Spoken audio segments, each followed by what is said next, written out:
divine rest by faith.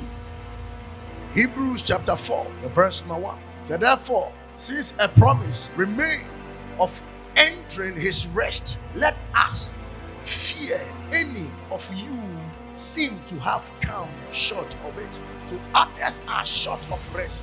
People are restless in their spirit. Financially, they are restless. You cannot even sleep. There are so many things that have made people restless. But by faith, we are entering into divine rest.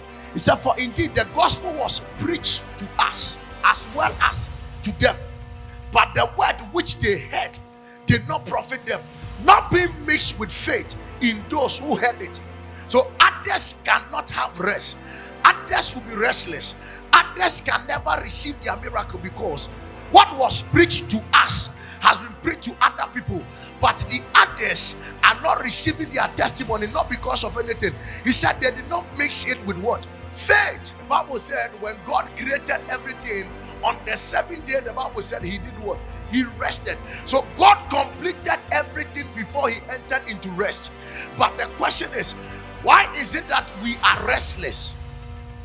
In our business, we are restless. Academics, we are restless. In relationship, we are restless. Why? Because we have not mixed what we are doing or what we have heard with what? Faith. Oftentimes we disobey God's word. That is the reason why we are not entering into rest. How do we disobey him? We don't mix what we are being preached to with what? Faith. Luke 5 verse 2. And saw two boats, that's Jesus, standing by the lake.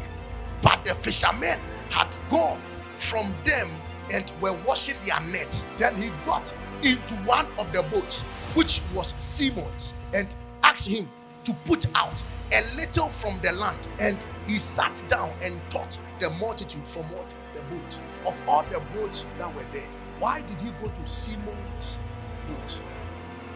It was not Simon.